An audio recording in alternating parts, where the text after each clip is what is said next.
Умната девојка. Еден умен старец си имал само еден син.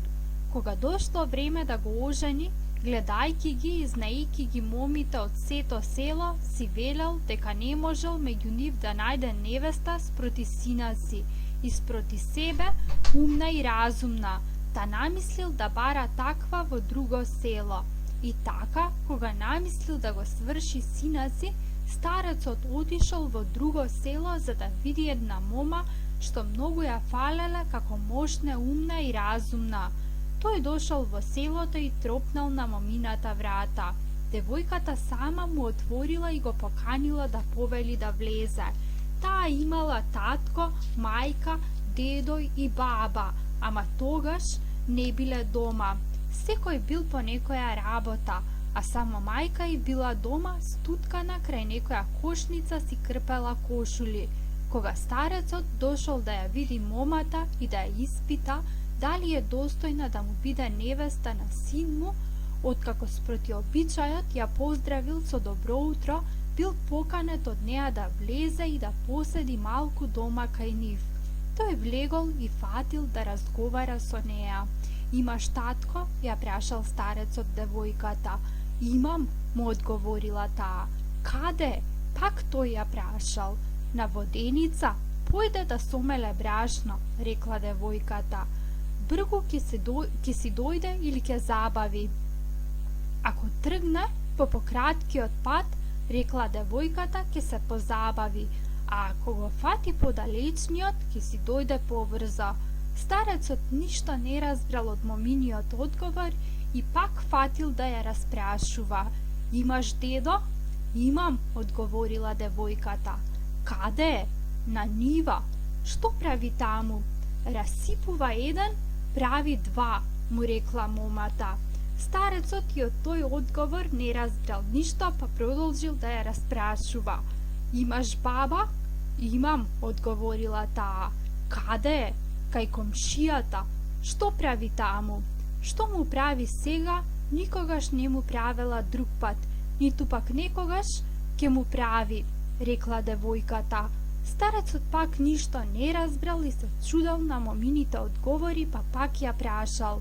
Имаш мајка? Имам, одговорила таа. Каде? Тука дома, рекла таа. Што прави? Од две старички прави една млада, рекла момата.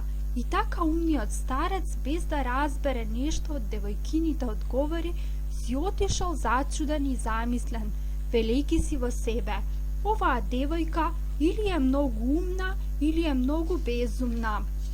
Дури така си мислел, сретнал некој свој пријател, та му раскажал за момините одговори и му се исповедал за неговото неразбирање и го помолил да му ги протолкува ако може. Пријателот вџашен од момината идрост и од умешноста што ја видел во нејзините одговори, му рекол на старецот. Каква поумна девојка од неа бараш? Таа била најитра и најумна од сите моми на светов. Еве што ти кажала со своите одговори, што не си можел да ги разбереш. Слушај, таа ти рекла дека татко и ќе дојде од воденица побргу ако помине по подалечниот пат, а ќе се забави ако помине по покусиот. А еве зошто. Покусите патеки секогаш се тесни, криви и стрмни, кози патишта, а подалечните подолги, секогаш се широки, друмишта, прави и рамни. Та ако татко и соколата помине по некој кози пат, може таа да му се преврти или да се скрши, та дури да ја исправи или да ја поправи, се разбира дека ќе се забави. А ако си дојде по патот што е подолг и подалече, тој ќе си дојде побргу. За дедо си девојката ти рекла дека е на нива и таму расипува еден, а прави два. И имала право, зашто дедо и на нивата заградувал еден премин што го отвориле говедата та влегувале во нивата. Момата мислела дека говедата што се научиле да влегуваат во нивата, кога ќе го видат преминот заграден, ќе отворат други два нови премина. Еден под стариот, а друг над стариот премин. Едни ке влегуваат под него, а други над него. Та затоа ти рекла дека дедо и расипува еден премин, а прави два.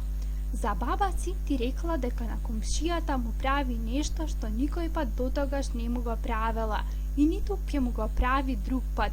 И еве што сакала да ти каже со тоа. Комшијата им умрел, та баба им му ги затварала очите, му го правела тоа што никогаш дотогаш не му го направила, ниту ќе му го прави друг пат. Најсетне за мајка си ти рекла дека од две старички прави една млада. Таа крпела кошула и од две ветви правела една нова. Ја наглавувала. Тогаш старецот благодарение на момината умешност отишол дома радосен и по некој ден ја посвршил за сина си.